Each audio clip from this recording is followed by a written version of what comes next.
And you think you're gonna see me already.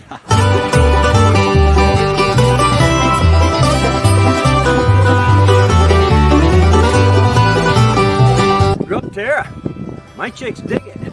Use the code T-HAND at checkout to unlock 10% savings on all Grub Terra products. Hey everybody, it's T-Han141 Homestead. My name's Tracy. If this is your first time here, welcome. If this is your millionth and billionth time here, welcome back and thank you. That's just awesome. Anyway, oh my goodness, we got snow today. I am so happy. I mean, it's only like an inch, maybe 2 inches tops, but I am so happy. Oh wow, I left my nice. Dave's batteries are up to 14 for today. Mine got up to 14. But then once the sun, the inverter or the charge controller keeps them right there at 14. And once the sun went down, it probably went back down to like 13.2, 13.3, somewhere in there. Being off grid is you're always, man, I was just walking around praising God today because the sun was out. I went out to let the chickens out and feed them and to bring in wood a couple times, but that was it. I was working on some stuff that I'm kind of interested in, that I'll let you know about here in just a few minutes, that I'm interested in doing this morning. And then for those of you who watched the video of the FBI qualification, someone told me in the comments that there is a new FBI qualification out, pistol qualification out. So I'm going to try to get hold of that and go through that. But the other day I took myself through the one that I've had, which is apparently pre-2017, and I did all right. I qualified with 55. I think 44 or 46 or something like that is passing. But 54 is hey, not a problem. Not a problem, Lynn. Thanks for stopping in. Oh, nice. I want to get out and I did not run the tractor at all in December. I started it 2 days ago and just let it run for a little while just to make sure the battery's up to snuff. So when I do need it, it's ready. But I've got a bunch of wood I need to cut up here. I got plenty of wood for the winter. I have barely started touching my firewood so far, because right now it's 13 degrees out. 13 degrees out and 81 in. It is warm in here. Let's see, WEATHER space 13303. If you want to get post your current weather, just type in weather and then your space and your zip code. And Nightbot, let's see, it says it's 16 degrees Fahrenheit. I'm reading 13. -9 Celsius. It's chilly. I like it. Freeze that ground, man. I'm ready to play with the tractor, guys. I have been but anyway, so I decided to clean my gun. I got a new gun cleaning mat, and you know it's pretty cool. It's got a magnetic area, so that you don't lose those little springs and stuff like that.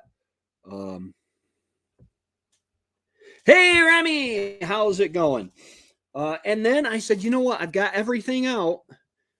The shotgun. I'm always, when the chickens start going crazy outside, and they did today, I couldn't see. I don't know what it might have been a rooster fight.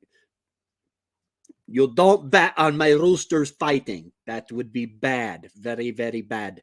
But I I got the shotgun ready, in the corner, most of the time. And I grab that and go out so I can strongly encourage any feathered or furry critters that may try to prey on my chickens. I can strongly encourage them to leave. Um, and yeah, so I said, you know what, I'm going to take that apart. And on my pistol, I have a Ruger LC9 and LC9S, and I don't know what that S stands for, but I actually took the slide apart and did an armor level cleaning, and then I have owned. this is going to be weird. I have owned my Mossberg 500 pump shotgun since I was 16 years old. I am now 52. Let's just say it's been a while. And I have never, never taken apart the bolt carrier group to clean the firing pin and the springs and stuff that make up the bolt carrier. Never. Hey, Darren, how's it going? So yeah, so I finally, I said, you know what, I'm going to go ahead and do this. And we live in such a wonderful time. I'm like, man, I don't, hey, J&B, I'm like, I don't know how to get this apart. And yeah, I'm sorry, but most of the time I'm scaring away. I have hawks and eagles. I have not seen an eagle over the homestead, but I have seen eagles just down the road from the homestead. And you can't shoot them. It is illegal. Hey, check out my merch for the Shoot, Shovel, and Shut Up t-shirt or sticker. Anyway, I don't know what brought that to mind, but you can't shoot them. So I use the target loads, the trap loads, low brass. Hey, Patrick, how's it going? Good to see you. Good to see you. Canadian Family Life. Welcome, everybody. That is, we are, woo-hoo. We are getting some people in here. And so I use the low brass loads unless I'm turkey hunting. Then I use turkey loads. I used to deer hunt when I was 16. I shot my first deer with this shotgun, and I was 16 years old, and it still works great. I've got the slug barrel for it still. Right now I have the shot barrel on it. But in all those years, what's 52 minus 52 minus 16 equals, yeah, 36 years, and this bolt carrier group had never been tore apart. It was actually, it was pretty clean compared to what I thought that I was going to have, like a paste of stuff in there. But the way it's built, it's kind of open. And so I have cleaned underneath it before. I just never pulled it apart. And there are a couple of the holes that the firing pin go through that really benefited from some cleaning. But yeah, and I didn't have a clue how to do that. But you know what? It's funny. I'm a stinking YouTuber, and I never think, well, let's go to YouTube and do a search for disassemble a Mossberg 500 shotgun. I did it, and it led me through. Same with the Ruger. And you know, the information's out there. Now, you want to watch a couple because some people don't really know what they're doing, but I mean, they're disassembling it and reassembling it. It's not rocket science, but by time I had gotten done cleaning on the shotgun bolt carrier assembly and got done cleaning it, I had forgot what order to put stuff back together. I had to look at that, the actual just basics, and I've done that a bunch of times. Guys, before everybody leaves, because we just went from like 11 to 6. I am going to be doing in February Wendy's birthday giveaway, February 8th. Doesn't matter what day it's on. I will pick a time. I'll probably do it a little later at night, depending on what day it's going to fall on. I don't have my phone next to me. And I think I'm going to give away a water bath canner, and some food preservation stuff. And because that may be one whole big kit. So that would be really that would be. What do you guys think? Is there anything else? Last year I gave away a camera kit like this one here, with the Vivitar GoPro, Vivitar action camera. You can't call it a GoPro.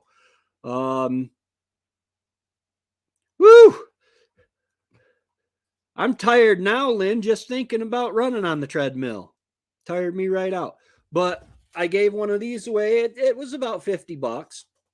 I can't afford to do a whole lot, but I want to keep the tradition alive of doing a giveaway every year for Wendy's birthday. And guys, just so you know, I will never do any giveaways in the chat or in the comments of any of my videos or anything. Yeah, just walking's enough to tire me out. But when I do giveaways, I will use the StreamYard giveaway tool. So because that way nobody can say, go in my comments and say, hey, send me an email to this email address and yada yada yada, etc., etc., etc., and rip you off, because I don't want my friends to be ripped off. That would hurt my feelings. Guys, I'm thinking about, hey, Life in the Valley, how's it going? Welcome. I got thinking, I've been watching a lot of podcasts. I've been watching the Unsubscribe podcast. And it's a bunch of vets, but and they basically they sit around a table, drink and laugh and joke and just have a good old time. And they each have YouTube channels and stuff. But ooh, that sounds like fun. GoPro 9. Yeah, I'm too cheap right now to buy one of them. I'm thinking about at some point getting a like Lynn from Bucket List Homestead just got a new camera, and it really looks compact and all that. Remy, does the 11 have a spot for a mic, that I could plug in my lavalier mics and stuff? Yeah, Lynn really loves her camera. It's small. It would work with my gyroscope. Okay. All right. I see a beard and a hat. Oh, there are guns in the background. I'll let him up. It's a real person.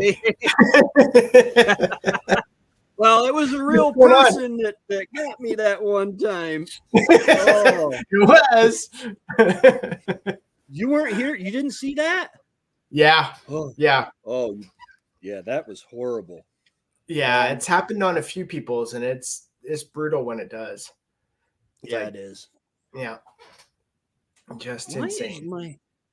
I've got a ring light up there. I got a laptop here. I got a light on over here. Why am I just seem so dark? I got one like right ahead of me. Yeah, mine's on the other side of the table, but there. Maybe I'll move that closer. And I have the problem; it reflects in my the screen and everything reflects in my glasses. But yeah, something that I'm glad you're here. I am thinking I would like for a bunch of us to get together, and do a podcast once or twice a month. Anything it made would be split evenly with those for each episode. Like if you, me, Remy, and Lynn were on one, then and it made I'm being really, really generous here, but $50, then we would split that evenly, but because you can Spotify, you can get on Spotify easy, and you can start earning money from Spotify. But what I was thinking was like do an hour on YouTube, and just to get kind of warmed up, but then start a Patreon channel. Oh, okay. And do an after party on Patreon. And I don't know how much they charge on. I've never gone on Patreon before. I'm too cheap. But I think unsubscribe it's like $1 or something. But okay. But on Patreon you have a lot more freedom, from my understanding, on what you can talk about, what you can say, stuff like that. Yeah. You're not as limited. Yes. Yeah, that'd be interesting. Definitely. There's so much to talk about, Yeah, I mean, anything, advice, knowledge, and experiences, we're all homesteaders. So anything that's going on in our lives, and then I figure between we get you and Remy and Marilyn and Annie and Lynn, and that way, if somebody can't make it to one of the record, because you record them and then you would have to go through and edit them, at least for YouTube. Right. And you get so many different perspectives on everything.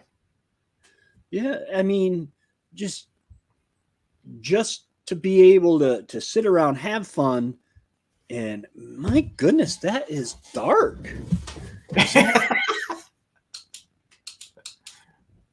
Good grief. Oh well. Because we all do, like everyone you've mentioned, we all do something totally different from each other, but it's all the same. Yeah, and when we get together, we have a lot of fun when we start talking and stuff. Yeah. Oh my goodness. And speaking of getting together, I'm already looking forward to the what is it? The Eastern Ontario Homesteading Conference. Yes. Yep. I haven't been to their page to check it out, but I'm starting to get excited for it. Yeah. And should be another good year. Yeah. I know Remy's not sure if he'll be able to get time off because he just started this new job. Oh, okay. But we'll kidnap him. Yeah, exactly. I'm up for that. Yeah. We'll show up at the hospital. You take the long way here. I'll meet you there, and we'll just, hog time and throw him in the back of our truck, and we're good to go. Yeah, I saw it on TV. They kidnapped somebody from a hospital. It looked easy. We'll get one of those white vans or black vans, roll up on them, and, you shout, Remy, and I'll sneak up behind him. I can just see when you get the bag over his head. You idiot! We could always open the door and like Coors Light or something like that, and attract him with that. So, yeah. I don't know. Did he really stop drinking Bud Light? I want to know. Did he really stop?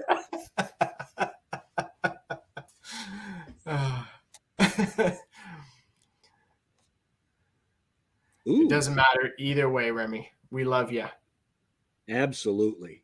Yeah. Absolutely. I just look forward to seeing everybody.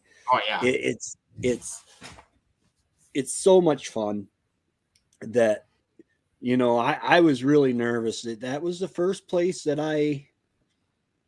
the first time I went that far.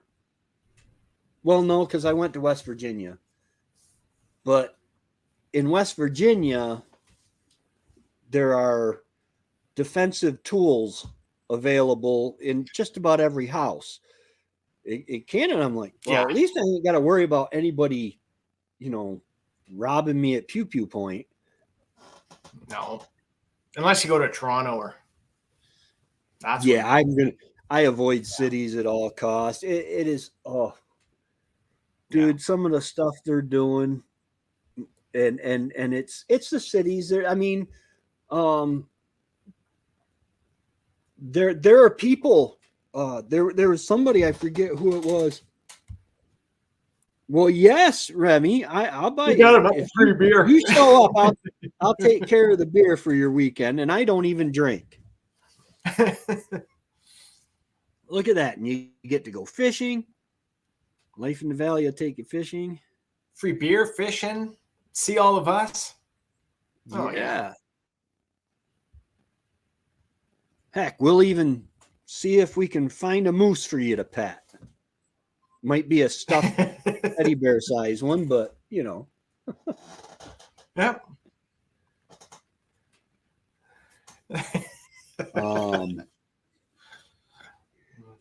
You should see the cans around me. You would believe I'm dumb about. I don't know how many hours of stock do you have? I mean, because if you got 13 cans around you, then that's probably an hour and a half.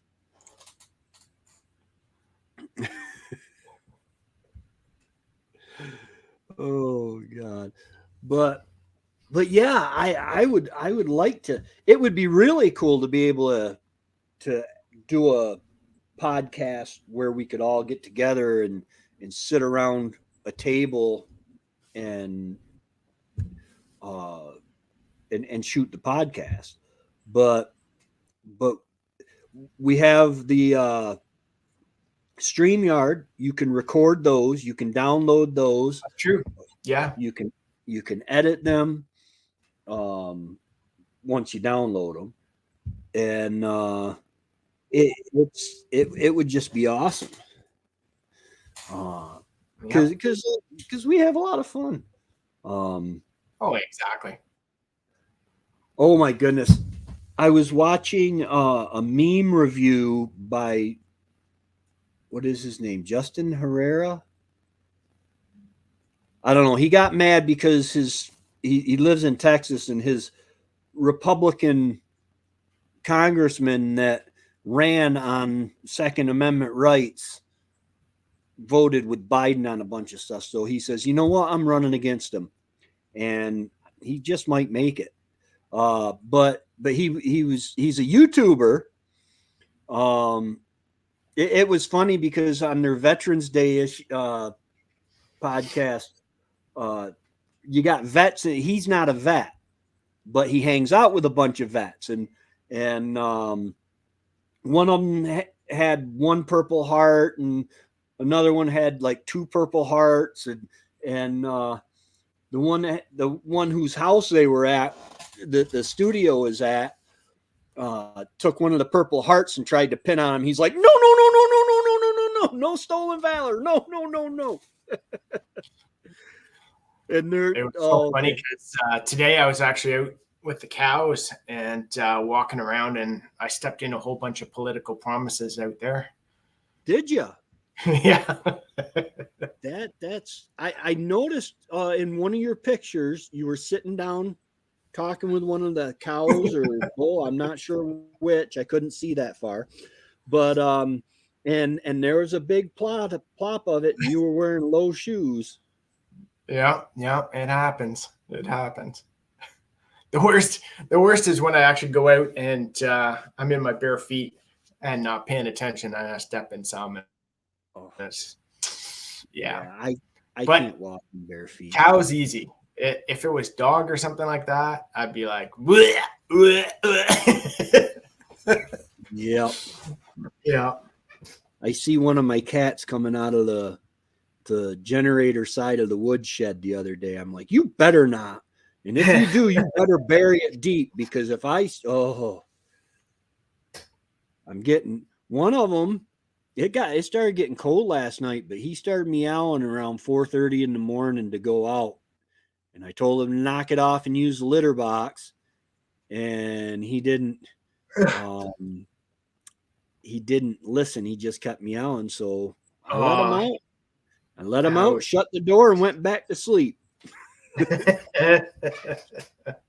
He's got fur. He'll either learn how to use it or not my problem at 4:30 in the morning.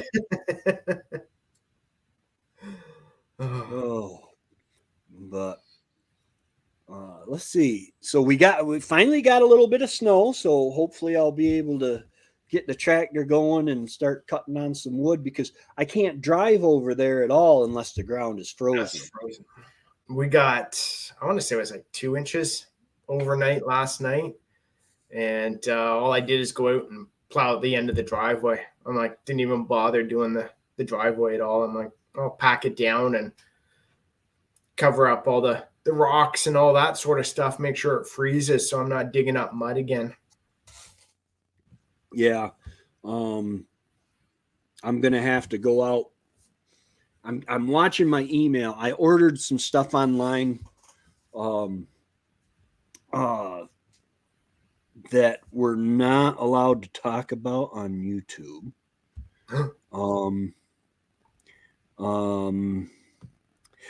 From Delta Team Tactical. If that tells you anything. They're online, and they sell pew-pews, kits to build and stuff like that. And so but they don't have it where you can track your shipment. I mean, right now it's still processing, but I want to be able to say, okay, once it ships, I want to be able to track it. I like to see, okay, it's in Jacksonville, Florida. Okay, it's in Pennsylvania. Okay, it's in Binghamton. Okay, it's in Kentucky. Okay, it's back in Binghamton. And so that's just accessories then. So I got to have to. Don't you guys have to send? That's just accessories then, eh? Because don't you guys have to send anything that's like serialized to an FFL holder? Yes, anything that's serialized. Yeah. Well, the lowers are considered the firearm. even Right. though Exactly. Yeah. they don't fit any of the criteria for a firearm Yeah. in the law. It depends on what it But is too, because is it the Swiss Arms? The Swiss Arms, I believe, the upper is the serialized part, not the lower. So you can buy different lowers and that sort of stuff. So that would be yeah, wild. it's kind of neat. Yeah. All right, just got her FAC, but I'm not sure what the FAC is. Yep. It's basically PAL. The FAC is what a lot of guys call it, even though the FAC is the older version of what is the PAL. What was PAL? PAL's your possession and acquisition license. Oh, okay. So yeah, cool. FAC is firearm acquisition certificate. So, yeah, I found out that there's a really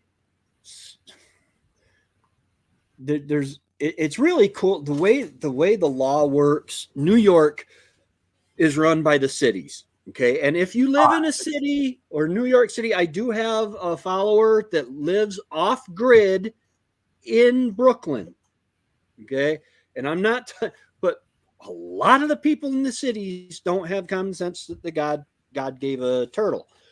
But, I don't know. Does a turtle have common sense? I mean, if you move that slow and you want to cross a highway, is that really common sense? Yeah, but just stop and try to pick one up. Nobody's going to mess with me. Anyway. But yeah, but our laws are made up by the city. They have the assault weapons under the SAFE Act. The definition of an assault weapon hinges on if it will receive a detachable magazine. It's an assault weapon, and you're limited. You can't have a pistol grip. You can't have I still don't know what a barrel shroud is. Maybe the foregrip. I don't know. The shoulder thing that goes up. The what? Yeah. You haven't seen that? No. Oh, there's an awesome YouTube video, and it's one of the California senators. And she said, so if you go back to the old US law of what an assault weapon was, it included muzzle brake, collapsible stock, and I believe it was a detachable mag. It had to have those three, I believe. Right. I don't remember exactly, but then she was talking about something where, it banned barrel shrouds. And so the guy goes like, well, what's a barrel shroud? And she kind of avoided the question. And then it's like, you're talking about banning these things that are dangerous. What is a barrel shroud? And she says, oh, well, it's the shoulder thing that goes up. Yeah. And that's the kind of people who are making laws. Yeah. Well, think about this. If it does not have a detachable magazine, if it has a magazine that cannot be removed, you can do anything you want to it. It is legal, does not have to be registered, all that good stuff. Lasers, scopes, flashlights, you can fully kit it out as long as you can't remove that magazine. And that's not a hard thing to do. I'm not sure how to do it yet. I don't need to worry about it yet because I don't have it. But and we can only have a 10-round magazine. Yeah, we're limited to 5 rounds in a rifle and 10 rounds in a pistol up here. So, and that's for semi-auto though. For pump, basically anything, bolt action, anything. But but then we're also limited to how many when you go out hunting. So, even though say your pump action can carry 8. If you go out for geese, you're actually limited to 3. So you got to put the follower in there. Some sort of, I usually used like a wooden dowel that I stuck in my old shotgun. Yeah. And it's perfectly legal for that application. That was the first, when I was 16, I bought my Mossberg 500 12 gauge shotgun, and it had the rifle barrel and the shot barrel. And the first thing my dad did was take that, it was just a little dowel rod in there. He took that out. And apparently it doesn't make the gun illegal, but you still can only put, I think, 3 or 4 rounds in it. Okay. But that it's just, what they don't understand is, if someone has harm in their heart, they're gonna do it no matter what. I always say you can give a very good person, a person with a good heart, the button for a nuclear weapon, some sort of nuclear device. You can give them a tank, fully equipped, ready to go. But you can give a criminal, a murderer, a pencil, and he's going to do more harm with that pencil than the good person with the tank. Yeah. I was watching the USCCA had a video. Idaho, last year they passed a law that they changed definitions and stuff like that. And if you had that weapon, they gave you 1 year from the date the law passed, which was last January. They gave them 1 year to register.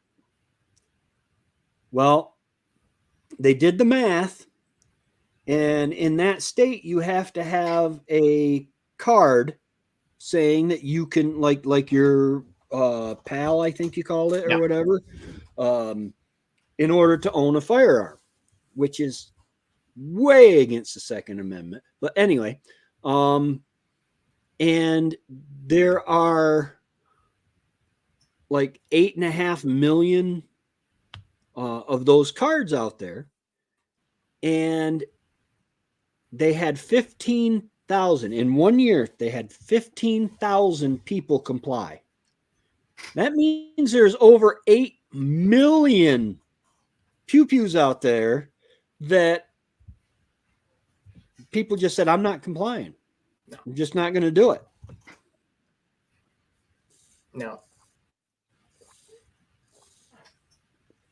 Yeah, what worries me, because there's so many things that would help that they don't want to implement, but they want to go after the object versus or accessories or something like that, which makes no sense whatsoever. So it's like Brandon Herrera is the guy's name in Texas, and he's also got Darwin Awards, which are hilarious. I love those. All with firearms. But he was, oh crud, I lost what I was saying. But he was talking about this stuff. There was a NRA convention in Houston, and he went because he lives in Texas, and there was a protest outside. So he went and he just started interviewing the protesters. And you would be surprised the amount of these people that literally think that you can own a fully automatic weapon. Now, you can own a fully automatic weapon, but the hoops you got to jump through, if you're a corporation. You have to have I'm not sure if it's an FFL but you have to be licensed by the government to be able to have a fully automatic weapon. They have been outlawed since the 60s or 80s for to own. I am hoping for an election to work out, but I worry about our friends to the north, because our guy up here. absolutely Yeah. stupid. Like they continue to bring in laws that are just the dumbest thing. Like if we're staying on that topic for a sec, it's like Yeah. you're freezing imports on stuff, you're banning stuff, but you know they've banned stuff like the AR. Technically, we still have them. It's like Yeah. no, the government didn't take them away. We still have them. So if they're that dangerous, why do we still have them? That's next. It's just next. It just they come out with these buyback programs, and it's so funny because if you talk to a lot of the general public about ARs and pistols, they froze pistols, so we can no longer purchase pistols. We can't import them into the country anymore, that sort of thing. But if you talk to the general public, most people say, "Oh yeah, no one has them anymore." No, we all still have them. It's just I guarantee that. So Yeah. But there's other stuff too that they've done that are just even worse. Like, so if we take, for example, what we were talking about before with the FAC compared to the PAL. So the PAL is the new system they brought in after the FAC. The one thing that was neat about the FAC was to get that, you actually had to go and do an interview with the police. Mm-hmm. And they would sign off and say, yeah, the guy's okay. He's a good guy. He's not mentally touched at all. Switching to the PAL, now you don't have to do that. You still have to do a background check and that sort of stuff. But I mean, a background check does not bring up your mental state right now. Right. Whereas if you went in and did a little interview with the police and they're like, yeah, guy's a good guy, no worries in our book.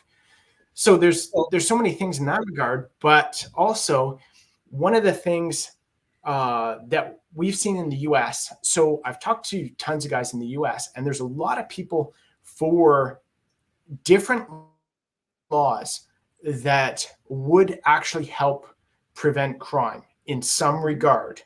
However, the problem is not implementing those laws. The problem is that the people that are implementing or pushing those laws don't really care what it is. They just want everything gone. Yeah. So even if we were to sit down at a table with someone who wanted to implement the laws and say, hey, here's a good idea that we think would be awesome, is say, you give out this card, and once you get this card, then you can buy firearms. To get this card, you have to go do an interview with the police. You have to know, like, police or a psychiatrist or something like that. And there's different stuff like that where, coming up with things that would kind of help. However, what happens then is even if we suggest stuff like this, that's not what's implemented. There's other laws that are implemented that make it worse. So then it goes back to us where it comes down to, we're not going to give an inch, because even if we give an inch, it's a foot's going to be taken, 2 feet's going to be taken. We come up with laws that are work. They're good. They're that sort of thing. It's going to be pushed way beyond that. So it's one of those things where the industry would kind of come up with some of its own stuff, but no, there's no way. We're just going to push back against everything, because as soon as we do give a little bit, everything can be taken. I would like to see them start enforcing the laws that are on the books now before they come out with any new ones. Yeah. I believe it was back in 2016 when every election year this stuff comes out big, but in 2016 I was really into politics, and they asked the ATF how many that's the Alcohol, Tobacco, and Firearms Administration. Yeah. Basically, I don't know if they actually do. All you need is the potato chips.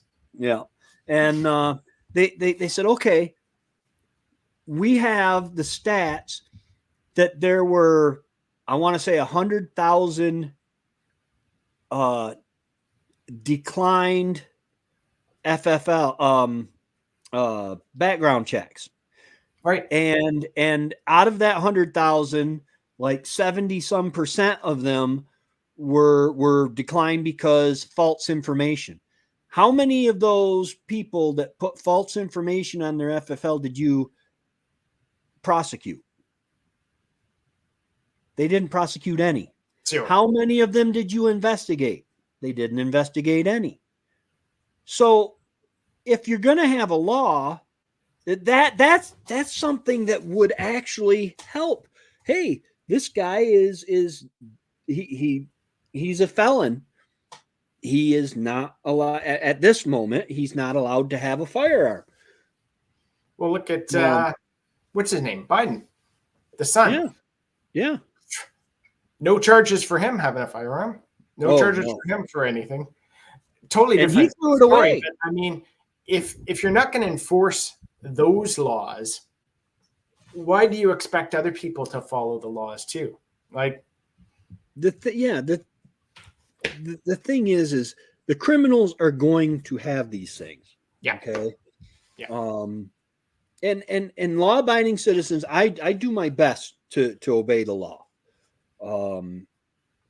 But they keep making it harder and harder to rationalize. The crazy thing is they've brought in laws now in Canada for firearms where, like, I used to be able to, I'm in the industry.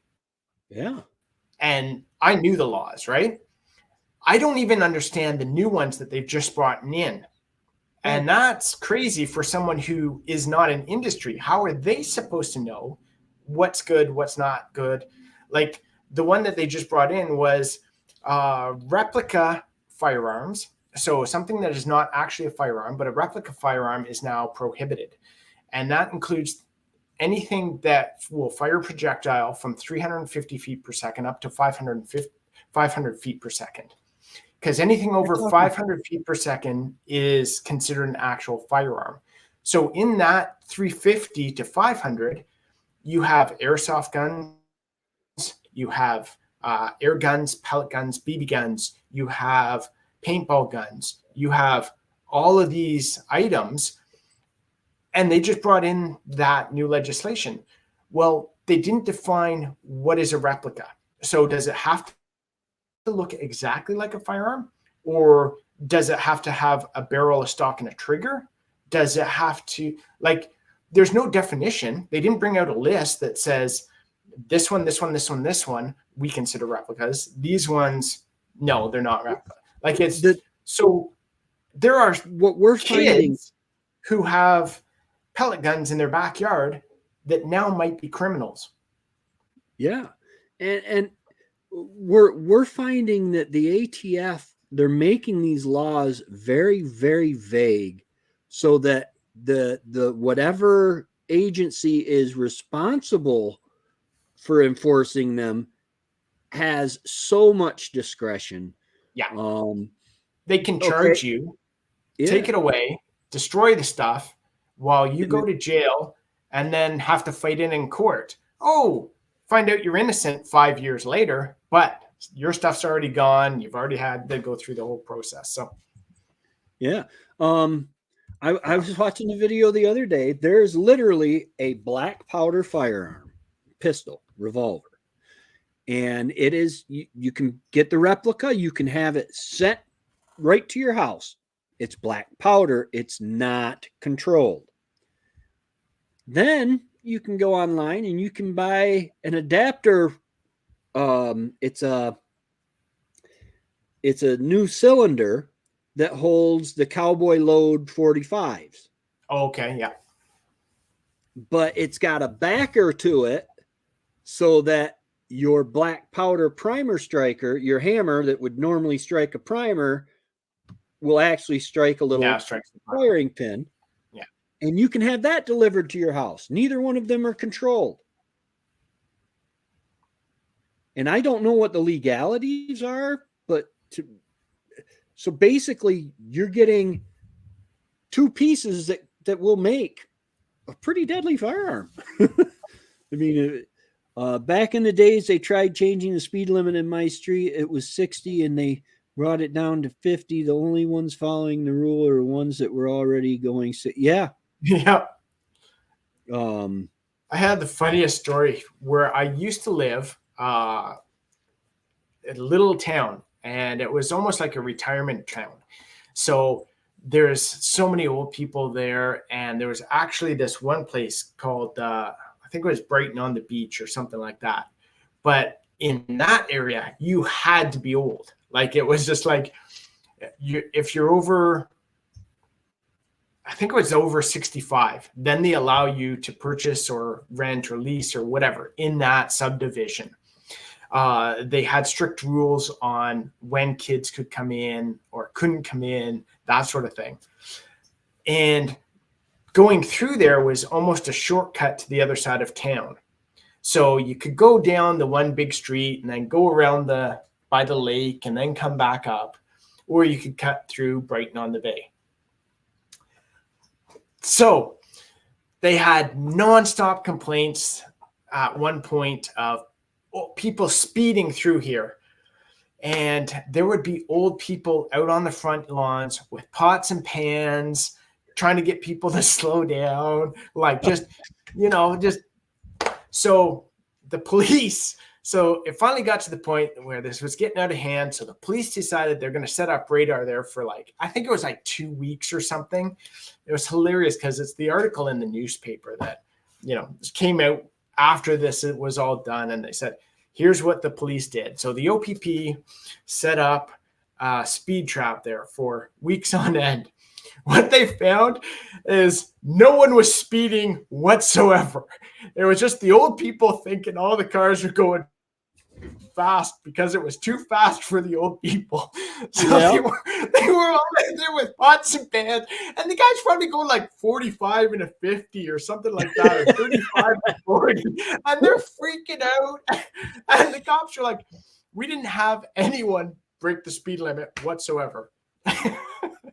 I was on the phone with Trevor the other day, and I'm like, man, there's a lot of traffic on this road. Oh, he's got it, Martin, old man.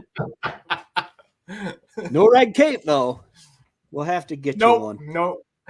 But I said, there's a lot of traffic tonight. And he's like, man, you turned into that old man on the porch. You little kids, get off my lawn. No, I don't care. They can drive up and down the road as much as they want, as long as they're not throwing trash out and stuff. I don't care. It's a public road. Yeah. Unfortunately, they'll keep doing it even after we get 3 or 4 foot of snow, and I stop plowing at my driveway, and so then the groomers hit it, and a lot of people don't. They say, oh, it goes up here a little bit, and they don't realize that's where I stop plowing and the groomers are packing. And dude, we've had garbage trucks and propane trucks and stuff get so stuck. Marshmallow Man, it's got to have an exclamation point in front of it. We had one last year that was upside down, up in the trees, right across the street from us. And so our road is kind of straight, and then kind of almost at the end of the driveway, it turns and goes down a hill. So if you're not careful when it's icy, yeah, I am. You can spin out easily. So I don't know which way they were coming, but they were upside down into the trees across from us. And it's it was so hard to tell which way they were going, and just insane. We had another one that was almost straight up and down the road from us. It was basically, the vehicle was like this in the snowbank. How did you do that? It's crazy. I had a German Shepherd puppy, and I was with one of my ex-fiancés. We were coming down a hill, and I was driving way too fast especially for the tires that I had on. And there was an oncoming car. So I kind of crept to my right a little bit, and the car went by, and all of a sudden the snowbank caught my right tire, slowed that down considerably, and then I started going around. We ended up on top of the snowbank, spinning around, going down. The German Shepherd puppy he was just a little thing at the time. He ended up on the windshield, and we're sitting there, and the car's like at an angle like this off the snowbank, and Sarah looked at me and she says, "You okay?" I said, "Yeah, are you?" She goes, "Yeah." She goes, "Want me to get out and push?" I said, "Well, not until we try to get it out." I pulled right off that snowbank. Nice. But yeah, I've had a lot of accidents. Not in the last 15, 20 years. I slowed down a lot. But and I've also started buying tires every couple years. I don't buy snow tires. I buy all season tires. Yeah, I switch. I'll put we've got like the Nokian studded winter tires, so I'll run those in the winter and then switch them out to my other ones in the summer. Run summer, basically off-road tires. So, but I was running, what's that, like an 8-ply or 6-ply off-road tire, and I went through them in like 2 years. So I switched to a 10-ply tire, and I've had those for, I want to say 5 or 6 years now, easy. And they've just lasted. It's just, they're probably a little more on gas because they're heavier tire. Takes more for the truck to roll them, but man, they're still going good. Yeah. Yeah. I know I was doing what was it? They were Cooper AT3s. Okay. Yeah. And they were really good on the truck. They're still on the truck. There's a good pair. They don't, you get, I think they're is it a 50,000 mile tire or 150,000? I don't know. But it you get just about with Cooper, if they say you're going to get 50,000 miles, you're going to get 50,000 miles out of it. You might not get 51,000 miles out of it, but you'll get the but this time I had what is it, Michelin? I think it's Michelin. I found a sale on, it was Black Friday. Walmart was having a sale, so I ordered them online from Walmart and got new tires put on. And I'm really happy with them. Trevor's like, "Yeah, they're a really good tire." He says, "Thing is, they're so expensive, but I paid just a little bit more than what Trevor pays for his wife's got the same car." Yeah. I always say, like, I'll cheap out on other stuff sometimes on the truck, but not tires. Tires are not what connects me to the road. So yeah. When I turn the tire, I prefer the car to turn. When I because if it doesn't, that can be a problem. Yep. I was doing that. I did a video on my way home. I think it was a live stream, or no, it might have just been a regular video on how to drive on snow, because I got a lot of people watching me from down south in the Philippines and stuff like that on how to drive on snow. And I'm coming home from my daughter's, and I see the sign for the stop sign, and I start touching the brake, start slowing down. And I'm telling them, you got to start slowing down early. And I'm touching the brake, and I'm not going any slower. And all of a sudden I'm going faster. And I went right through that intersection. Thank God there was a dead end road on the other side, and no cars were coming. And I'm like, well, that's what you don't do. I was just trying to show you what you don't do.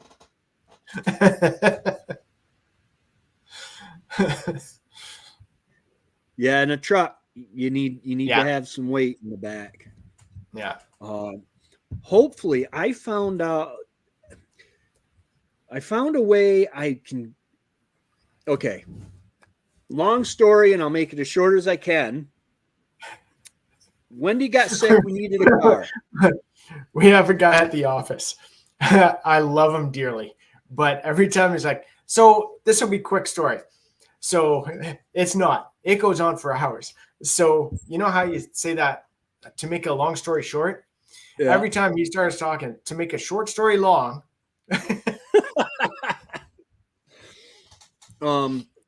Yeah. But Wendy got sick. We needed a car instead of the truck, make it easier for her to get in and out. We bought a Ford Escape, and it was junk. It was at the dealership more than it was in my yard. So finally, I told them, I said, listen, guys, I can't do this. You need to take this back. And I traded it in for the car I have now. Unfortunately, we'd only had that car for 3 or 4 months. So all that went on top of this car. So this car is now worth like $7,000 to $10,000, but I owe $22,000 on it. And so what I'm doing is, and hopefully I'll find out from the bank soon. I want to get a line of credit, pay off the car, because that gets rid of the amortized interest and goes to simple interest, where it's calculated every day, but it's not forward loaded. Like when you buy a car, all the 80% of your car payment, when you the first couple years that you're paying on a car, goes towards interest. You're only paying a couple $100 if you're lucky on the car. So you're buying them a car before you actually start paying for yours. And so, and then what I'll do is I've got my finances all set up so I can take my entire income and put on that. That'll take that down like $4,000 a month. Then I can still use what I need from it, and say that takes me up. I think my expenses ran around $3,200 a month, and then everything else is paying that down. So every month you're paying it way down. Then as the bills come out, you're taking it back up a little, and then the next month you're paying it way down, and then you're taking it up a little, and then way down, and in right now I owe like 50 more payments on this car, and which will never last. I mean, it's a really good car, but I don't know if it'll last the 50 payments. But I owe 50 payments on this car, and if I do it right, I'll be able to pay it off in 27 payments.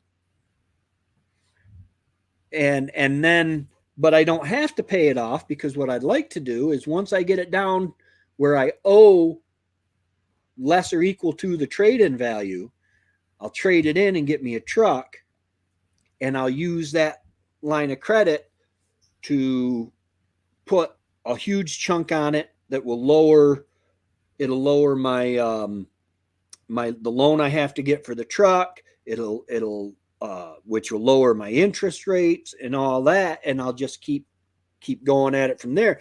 Once the truck's paid off, I'll run the truck till it dies, probably, because that's what I normally do, and then I'll start with the tractor. That's mine right now. and I'll pay the tractor down the same way, so I can get out of debt in half the time. I'm just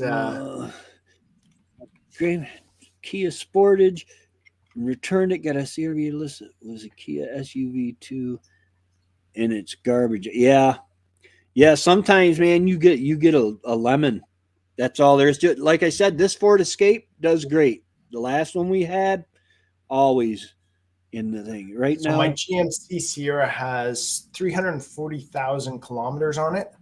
I just converted that to miles. So it's just over 211,000 miles on it. Wow. Oh, I love that truck. Yeah. Yeah.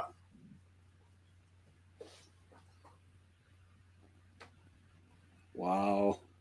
Yeah, it's amazing. And the thing is they're trying to make vehicles harder and harder for the backyard mechanics to work on. I And want to get an then, older truck if my truck dies. I'm like, yeah, there's no way I'm going newer. I like just, Dave mentioned his El Camino again. Man, Dave, I love that car. That is like, yeah, that is, yeah. I've always wanted one of those, and that's, yeah, that would be sweet. Yeah.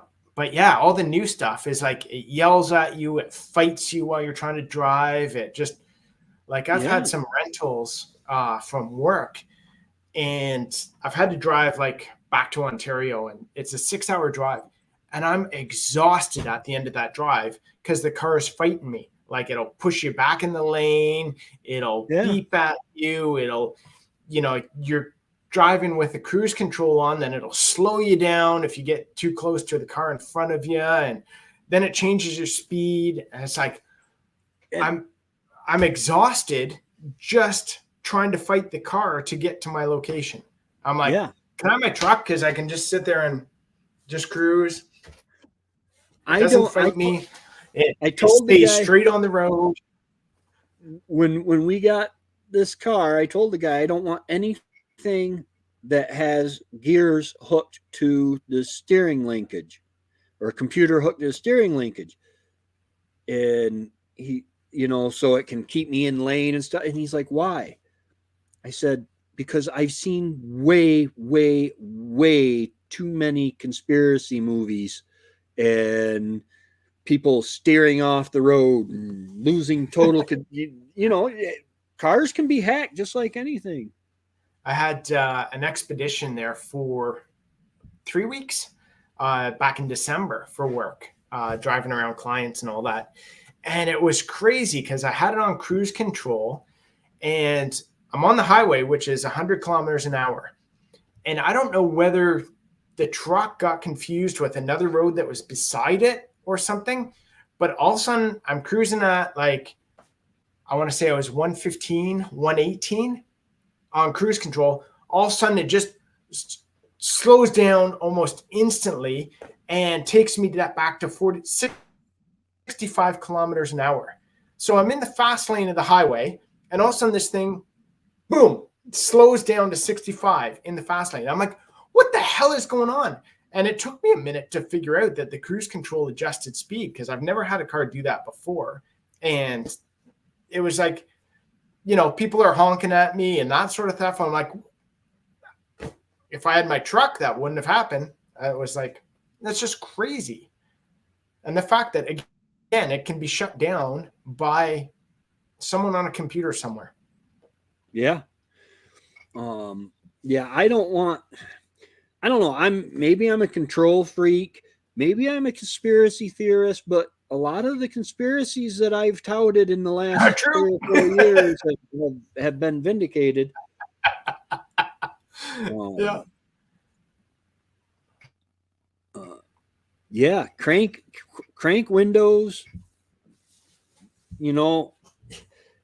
It's just, how hard is it to go like that? I mean,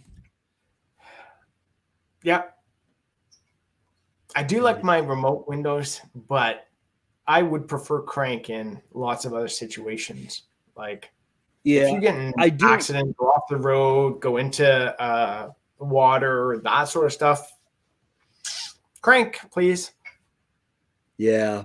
When I'm in the car with Trevor and Matt, and if I'm driving, I like having automatic windows because you can lock them up. Yeah. And then cut a real right fart. I can put the passenger side window down if I want to. So that's the big thing. Like, yeah. But yeah, this new stuff that, like, I do like the fact that, you know, they have Bluetooth, so I can hook up my phone. So when I'm Yes. driving long distances, I can chat that way with my clients and that kind of stuff. But Out of all the things they've done to vehicles, the Bluetooth for cell phones and stuff, I don't know if it's AI or what, but that is one of the regulations that I believe was the car companies that just started doing it and made it the standard. I don't think they were made to. They did it themselves, but that has saved a lot of lives. yeah. Oh, the other thing that's bad here too is the sensors. So I've had so many of the new cars that have the sensors all the way around. So like I don't know if they're the ones for like the backup camera or positioning of the vehicle or the cruise control or something like that, but they seem to have sensors all the way around them. And when it snows up here or you're driving in slush, all those sensors get covered. So then all the alarms are going off on the vehicle, like uncover the sensors. And then the side mirrors are flashing like someone's coming up on you now in your blind spot, and it sticks on because your sensors are covered. And then the alert comes on the dashboard. Your sensors are covered, clean them off, read here to see what you can do to clean them. I'm like, shut the up. Yeah. And then just wait, if you got the right car, the front sensors get covered up or something, and all of a sudden it says, hey, you're about to hit a car, and it slams on the brakes and you're on ice. Or I had that. I had that with the Expedition. I'm driving and I'm about to leave the stoplight. There's a car ahead of me. That car starts to go. So I start to go. All of a sudden that car stops because of something. And all of a sudden my collision alarm goes off on the Expedition. So like the dashboard starts flashing, the brakes go on, and I'm stuck there. The car leaves and I try to step on the gas and nothing happens. It's like, what the hell? And it took like, I want to say it felt like half a minute, but it was probably like 10 seconds or something like that, where I would touch the gas, I would touch the brake, nothing.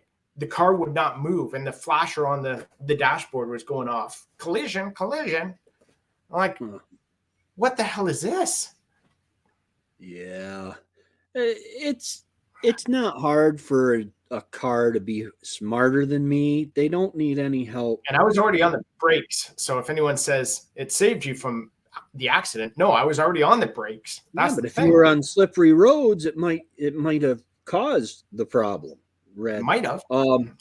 And then my buddy Don Velder in Penn Yan just got in a horrible car accident because he hit the brakes and the car did not stop. It didn't even try to stop. But when he got hit by a truck with a plow on the front of it, and he got T-boned, and not one airbag went off, and he got hit at over 60 miles an hour.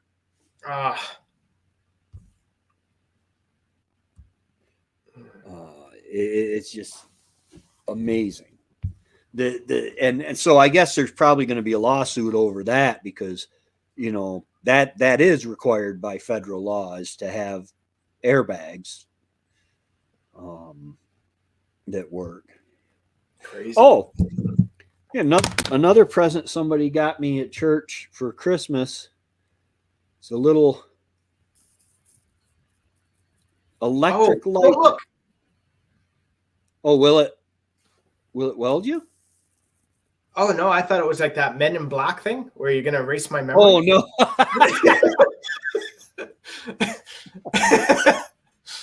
No, it lit a candle. But you didn't put on your sunglasses, so I guess I'm okay.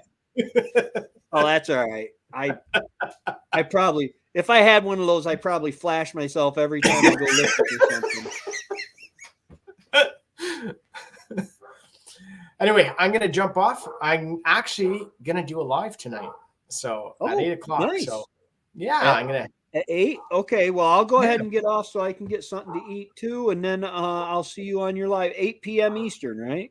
Yeah. So I figured I did the hot tub live, and now I'm going to do an actual live. So Nice. we'll see. Nice. All right. Well, we'll see Try you and put there. that back up again. All right. You don't have to quit yours. You can keep going. Well, no, I gotta get something to eat. And are you gonna do it from the hot tub, Dave? No, it's not from the hot tub tonight.